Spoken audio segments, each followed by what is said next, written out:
오늘 같이 은혜 받을 말씀은 베드로후서 3장 8절에서 18절 말씀을 저와 여러분들이 한 절씩 교독하겠습니다. 사랑하는 자들아, 주께는 하루가 1000년 같고 1000년이 하루 같다는 이 한 가지를 잊지 말라. 주의 약속은 어떤 이들이 더디다고 생각하는 것 같이 더딘 것이 아니라 오직 주께서는 너희를 대하여 오래 참으사 아무도 멸망하지 아니하고 다 회개하기에 이르기를 원하시느니라. 그러나 주의 날이 도둑같이 오리니 그 날에는 하늘이 큰 소리로 떠나가고 물질이 뜨거운 불에 풀어지고 땅과 그 중에 있는 모든 일이 드러나리로다. 이 모든 것이 이렇게 풀어지리니 너희가 어떤 사람이 되어야 마땅하냐. 거룩한 행실과 경건함으로 하나님의 날이 임하기를 바라보고 간절히 사모하라. 그날에 하늘이 불에 타서 풀어지고 물질이 뜨거운 불에 녹아지려니와. 우리는 그의 약속대로 의가 있는 곳인 새하늘과 새 땅을 바라보도다. 그러므로 사랑하는 자들아, 너희가 이것을 바라보나니 주 앞에서 점도 없고 흠도 없이 평강 가운데서 나타나기를 힘쓰라. 또 우리 주의 오래 참으심이 구원이 될 줄로 여기라. 우리가 사랑하는 형제 바울도 그 받은 지혜대로 너희에게 이같이 썼고 또 그 모든 편지에도 이런 일에 관하여 말하였으되 그 중에 알기 어려운 것이 더러 있으니 무식한 자들과 굳세지 못한 자들이 다른 성경과 같이 그것도 억지로 풀다가 스스로 멸망에 이르느니라. 그러므로 사랑하는 자들아 너희가 이것을 미리 알았은즉 무법한 자들의 미혹에 이끌려 너희가 굳센 데서 떨어질까 삼가라. 18절 오직 우리 주 곧 구주 예수 그리스도의 은혜와 그를 아는 지식에서 자라가라.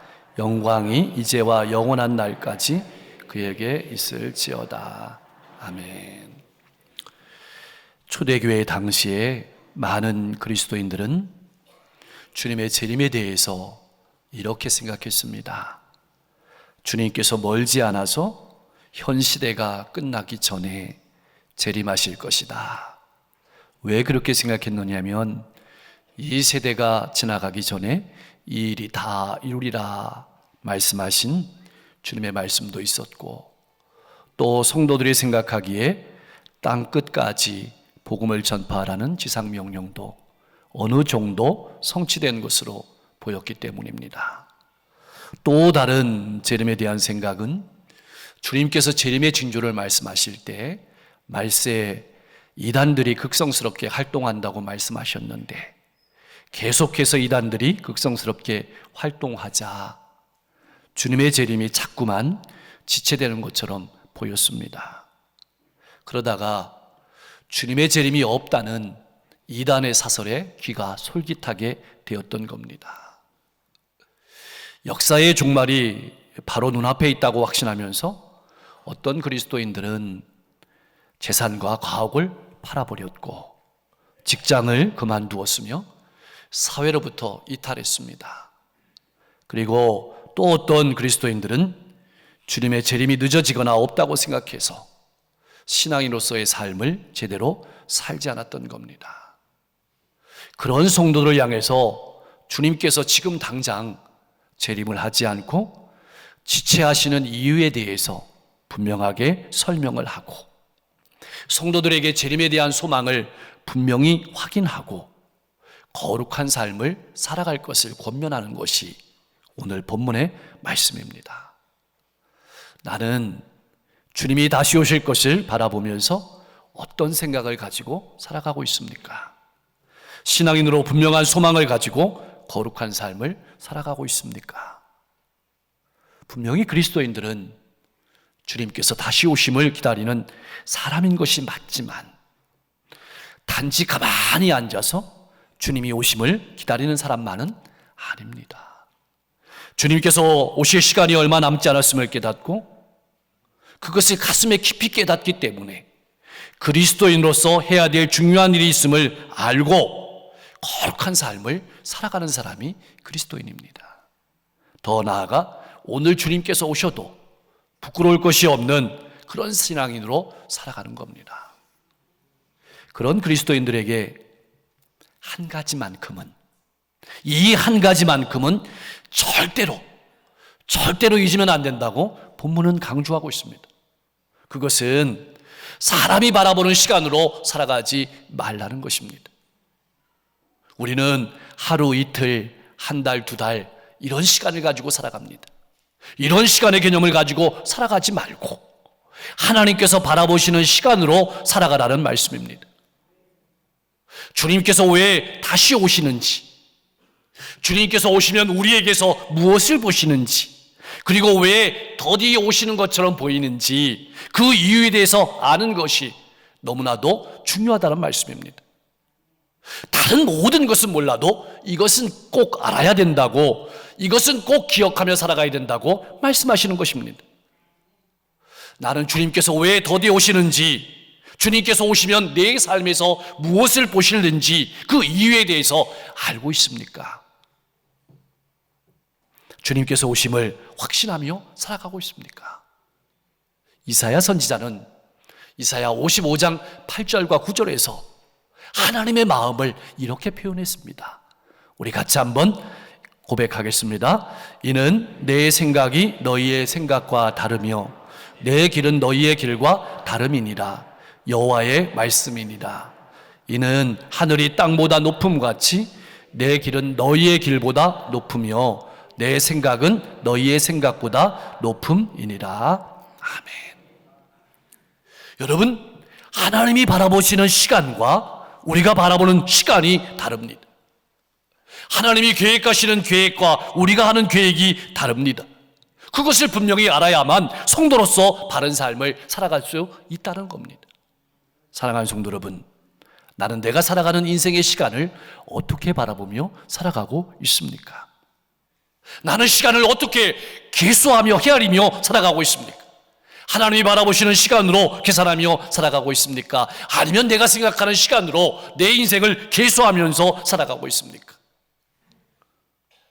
우리는 내가 생각하고 계수하는 시간으로 살아가다가 후회하게 되는 것을 자주 경험하게 됩니다.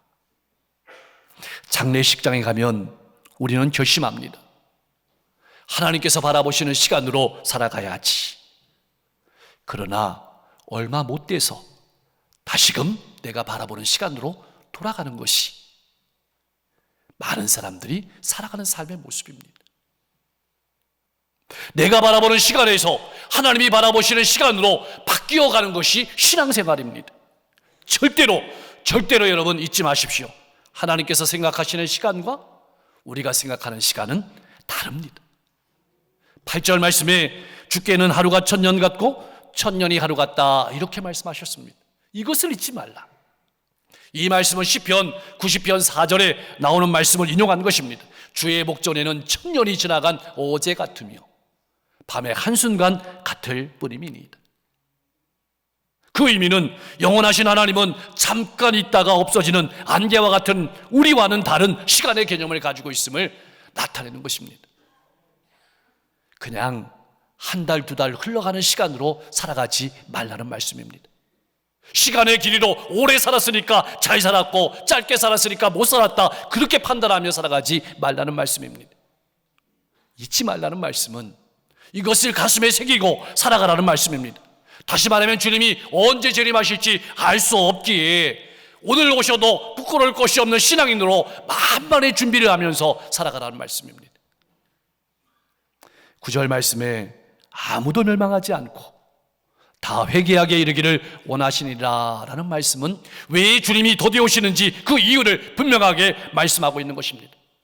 그것은 주님이 능력이 없어서가 아닙니다. 주님이 게을러서도 아닙니다. 죄인들이 회개하고 돌아오기를 바라시기 때문입니다. 하나님은 모든 사람이 구원받기를 원하십니다. 그래서 십자가라는 구원의 길을 열어주셨습니다. 그럼에도 불구하고 많은 사람들은 그 생명의 길을 걷지 않고 멸망의 길로 걸어가고 있습니다. 그것을 바라보시는 하나님은 안타까운 마음을 가지고 재림의 때를 조금이라도 늦추심으로 한 영혼이라도 더 구원하시고자 하는 그것이 바로 주님의 재림에 늦어지는 이유입니다. 또한 하나님께서는 심판을 주시면서 하나님의 자녀들이 그리스도인들이 하나님의 자녀답게 그리스도인답게 살아갈 기회를 주시기 위해서 재림을 늦추시는 겁니다. 영적으로 메말라서 열매 맺지 못하는 삶에서 영적으로 풍성해서 열매 맺는 삶으로 돌이킬 수 있는 기회를 우리에게 주시는 것입니다. 그것이 우리가 살아가는 인생의 시간이라는 의미입니다. 믿지 않는 사람들이 믿음을 가지게 되고 영혼을 구원받게 되기를 인내하면서 기다리시는 것은 물론이고, 믿음의 사람들이, 성도들이 이러한 하나님 아버지의 마음을 깨달아서 그 아버지의 긍휼의 마음, 사랑의 마음을 가지고 사랑하며 살아가고 복음을 전하며 살아갈 수 있는 기회를 우리에게 주시는 것이 우리가 살아가는 인생의 의미입니다. 우리가 잊지 말아야 될 것은, 성경에서 종말은 그저 물리적으로 시간이 다 흘러가서 끝낼 때가 되었기 때문에 오는 것이 아닙니다. 12월이 되고 마지막 일에 대해서 새날이 오는 것이 아니란 뜻입니다. 성경에서 종말은 회개하고 돌아와야 될 하나님의 자녀들이 다 돌아올 때 끝나게 되는 것입니다. 어느 부모가 자녀가 돌아오지 않았는데 대문을 걸어 잠그겠습니까? 그렇다면 그런 하나님 아버지의 마음을 깨달은 성도들은 어떤 삶을 살아야 하는 것일까요? 오늘이라는 하나님이 우리에게 주어진 이 시간을 한 영혼이 돌아오기를 간절히 기다리시면서 죄악에서 건져내기를 원하시는 하나님 아버지의 그런 애끓는 마음을 가지고 가족을 바라보고 친구를 바라보고 이웃을 바라보며 내게 주어진 시간을 사용해야 합니다. 잊지 마십시오. 사람은 죄 때문에 망하는 것이 아닙니다. 깜짝 놀라실 겁니다. 죄에서 돌이키지 않기 때문에 멸망하는 겁니다. 우리는 모두 죄인입니다. 오늘이라는 시간에, 오늘이라는 기회가 주어졌을 때 돌이켜야 됩니다. 하나님께서는 오늘도 여전히 우리를 기다리고 계십니다. 하나님께서는 우리를 하루도 기다리지 않으신 적이 없습니다. 우리를 통해서 하나님의 놀라운 일들을 이루기를 원하시는 것입니다. 이런 하나님 아버지의 마음으로 우리에게 주어진 시간을 사용하기를 원하시는 것입니다. 나는 내게 주어진 인생의 시간을 어떻게 사용하고 있습니까? 사랑하는 성도 여러분, 그렇다면 우리는 어떠한 삶을 살아야 될까요? 최후의 심판의 날, 불심판의 날 무엇이 남을지 진지하게 생각하며 살아야 합니다. 아무리 분주하게 살았을지라도, 아무리 부지런히 재물을 모으고 넉넉히 쌓았더라도 그것들로는 감당할 수 없는 분명한 종말이 있습니다. 그것이 바로 최후의 심판이고 주님이 오시는 날이며 새날입니다. 잊지 마십시오. 그때는 그렇게 애지중지 모은 재물도, 화려한 명예도, 화려한 성공도, 엄청난 업적도, 엄청난 자랑도 다 모두 불에 탈 것입니다. 뿐만이 아닙니다. 내가 그리스도인으로서, 내가 믿는 사람으로서 어떠한 삶을 살아왔는지, 어떠한 마음으로 신앙의 삶을 살았는지 명명백백하게 드러나게 될 것입니다. 과연 그날을 누가 견딜 수 있겠습니까? 우리는 정말 세상 끝에 주님께서 오실 때, 새하늘과 새 땅이 펼쳐질 때 무엇을 가지고 주님 앞에 서야 될지 진지하게 생각하면서 살아야 합니다. 그때 내게 남는 것이 무엇일까요? 생각해 보십시오. 11절 말씀은 우리에게 이렇게 질문을 던지고 있습니다. 그러니 어떠한 사람이 되어야 마땅하겠느냐? 실제로 미래에 있을 예수님의 재림과 심판의 확실함을 우리가 분명하게 믿는다면, 그리고 한 영혼이라도 더 구원하시기 위해서 주님의 재림이 늦어진다면 우리는 어떠한 삶을 살아야 할까요? 우리는 하나님 앞에서 최후의 심판을 견딜 수 있는 거룩한 삶을 살아야 합니다. 경건한 삶을 살아야 합니다. 이제 우리는 스스로 선택해야 합니다. 성경은 우리에게 선택을 보여주고 있습니다. 믿음의 길을 걸어간 사람과 그렇지 않은 사람을 우리에게 보여주고 우리가 선택하기를 요구하시는 겁니다. 우리가 세상의 가치관인 개인주의, 이기주의, 쾌락을 따라서 종말에 대한 무감각을 가지고 살아갈 것인지, 아니면 오늘 주님께서 오셔도 부끄러울 것이 없는 신앙인으로 살아갈 것인지, 우리는 하루하루 선택하며 살아가야 합니다. 그렇다면 최후의 심판을 견디는 거룩한 행실이란 무엇일까요? 악한 행실을 하지 않고 주님을 위하여 세상의 질서에 순복하고 악을 악으로 갚지 않고 말씀을 따라 삶을 통해서 은혜의 길, 구원의 길을, 십자가의 길을 보여주며 살아가는 것이 그리스도인입니다. 그것이 거룩한 삶입니다. 그렇다면 경건이란 무엇일까요? 술이나 담배를 하지 않고 주일 예배를 잘 드리는 것도 잘하는 일일 것입니다. 그러나 경건은 그것을 넘어섭니다. 하나님을 진실로 두려워하며 살아가는 사람입니다. 하나님 앞에 살아가는 사람입니다. 그리고 하나님을 사랑하는 사람입니다. 하나님의 말씀에 순종하며 성숙한 신앙의 모습을 보이며 살아가는 사람이 경건한 사람입니다. 조금 손해보더라도, 조금 늦게 가더라도 말씀의 가치관을 붙들고 살아가는 삶이 경건한 삶입니다.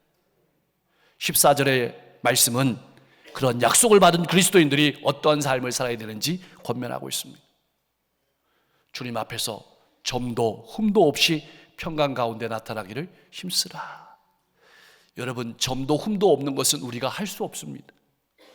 점도 흠도 없이 연락될 수 있는 유일한 길은 주님의 보혈밖에 없습니다. 예수의 피밖에 없습니다. 주님의 보혈로 씻음받고 성결한 삶을 살아야 합니다. 그런데 어떤 그리스도인들은 영혼에만 신경을 쓰고 육체는 전혀 돌보지 않는 분들이 있습니다. 그것은 성경을 오해하는 것입니다. 어떤 분은 육체에는 신경을 많이 쓰는데 영혼을 돌보지 않습니다. 그것은 위험한 일입니다. 오직 그리스도를 믿는 믿음과 말씀을 따라서 살아가는 것이 우리가 살아내야 될 삶입니다. 여러분은 어떤 삶을 살아내고 있습니까? 사랑하는 성도 여러분, 우리가 예수님의 재림을 분명하게 확실하게 믿는다면 주님의 재림이 지연되는 까닭이 한 영혼이라도 더 구원하시고자 하는 하나님의 아버지의 긍휼한 마음을, 애끓는 마음을 우리가 믿는다면 우리는 어떤 삶을 살아가야 할까요? 첫째로는 내 삶에서 깨끗하게 해야 될 부분이 무엇인지 항상 점검하며 살아가야 합니다. 여러분, 여러분의 삶에서 그리스도인으로서 살아가는데 양심에 찔리는 부분은 없습니까? 나를 정확하게 잘 파악하려면 갈라디아서 5장 19절에서 23절에 나오는 육체의 일과 성령의 일을 잘 살펴야 합니다. 내가 육체를 따라 살아가는지 성령의 감동을 따라 살아가는지 잘 살펴야 합니다. 그래서 날마다 죄를 고백하고 용서를 구하고 죄를 극복할 힘을 달라고 기도하면서 살아가야 합니다. 두 번째로는 주님의 재림을 날마다 기다리면서 살아가야 합니다. 여러분, 오늘 주님께서 오셔도 자신 있는 삶을 살아가고 있습니까? 여러분은 주님께서 칭찬하시고 기뻐할 일들에 시간과 마음을 투자하고 있습니까? 아니면 모두 불타 없어버릴 것들에 대해서 시간을 사용하고 있습니까? 주님의 재림을 기다리면서 영원한 것에 집중하며 살기 위해서는 때로는 시간이나 때로는 물질이나 때로는 스케줄도 조정할 수 있어야 합니다. 그리고 셋째로는 가장 중요하죠. 너무 늦기 전에 가족과 이웃들에게 주님을 전하며 살아야 합니다. 여러분, 내일 주님이 오신다고 상상해 보십시오. 여러분의 가족 중에, 일가 친척 중에 천국에서 보지 못할 사람이 누구입니까? 헤어질 사람이 누구입니까? 내가 복음을 전하기만 했어도 생명을 얻을 사람은 누구입니까? 미루지 마십시오. 지금 그 사람을 위해서 기도하십시오. 자존심은 내려놓으십시오. 자존심은 불에 타 없어질 것입니다. 그 사람에게 바로 지금 그런 사랑의 마음을 가지고 하나님 아버지의 끓는 마음을 가지고 복음을 전하십시오. 이것이 주님의 재림을 기다리는 거룩한 삶입니다. 사랑하는 성도 여러분, 우리는 항상 경계하며 살아가야 합니다. 이단의 미혹에 이끌리지 않도록 경계하며 살아가야 합니다. 그러나 이것은 소극적인 삶입니다. 더 나아가서 영적으로 퇴보하지 않도록 힘써야 합니다. 날마다 신앙 안에서 자라가야 합니다. 주님을 더 깊이 알아가야 합니다. 그래서 본문은 오늘 우리에게 이러한 질문을 던지고 있습니다. 나는 항상 은혜 받으면 그 말씀을 내 삶에 적용하며 살아가고 있습니까? 예배당에서만 은혜 받는 것은 아닙니까?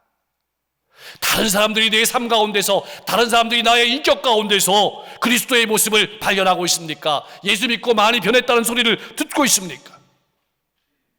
나는 이전과는 다르게 유혹을 당해도 유혹을 이길 만큼 변했습니까? 주님을 기다리면서 더 거룩한 삶으로 날마다 성숙해가며 예수의 향기를 드러내며 더 많은 영혼을 구원하는 축복의 통로로 귀하게 쓰임받다가 주님 앞에 설 수 있기를 주님의 이름으로 간절히 축원합니다. 기도하겠습니다. 가만히 앉아서 주님을 기다리는 삶이 아니라 오늘 주님께서 오셔도 부끄러울 것이 없는 신앙인으로 살아가게 하여 주시옵소서. 시간의 길을 헤아리는 삶이 아니라 하나님 아버지의 마음을 가지고 살아가는 하나님이 기뻐하시는 그리스도인이 되게 하여 주시옵소서. 영혼을 불쌍히 여기시고 영혼을 향한 긍휼한 마음을 가지신 그 마음으로 가족을 바라보고 이웃과 지역과 시대를 바라보며 울 수 있고 복음을 전할 수 있는 신앙인 되게 하시고 주님 앞에 서게 되었을 때 남은 것이 있는 신앙인으로 살아가게 하옵소서.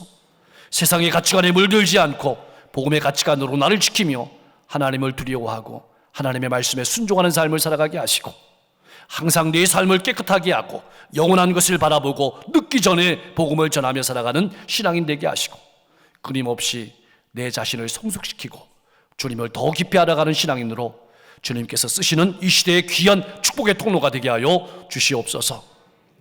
주님이 기뻐하시는 성탄이 되게 하시고 특별히 우리 성도님들 자녀들의 앞길을 활짝 열어주시며 가정이 항상 행복하고 화목하게 하시고 사업장을 든든히 세워주시고 병석에 있는 환우들, 마음이 아픈 환우들 하나님 그 아픔의 자리 가운데 신방하셔서 그 질병을 깨끗하게 치유하시고 마음과 인생을 만져 주옵소서. 세계 곳곳에 전쟁이 있습니다. 기근이 있습니다. 지진이 있습니다. 재해가 있습니다. 하나님께서 역사하시고 하나님께서 개입하셔서 전쟁이 그쳐지게 하시고 기근과 지진과 재해에서 회복되게 하여 주시옵소서. 추운 겨울에 우리의 많은 어려운 이웃들을 돌보며 살아가며 살아가게 하시고 교회 안과 교회 밖의 사역들을 통해서 이 지역과 시대를 향한 풍성한 열매가 맺혀지게 하옵소서.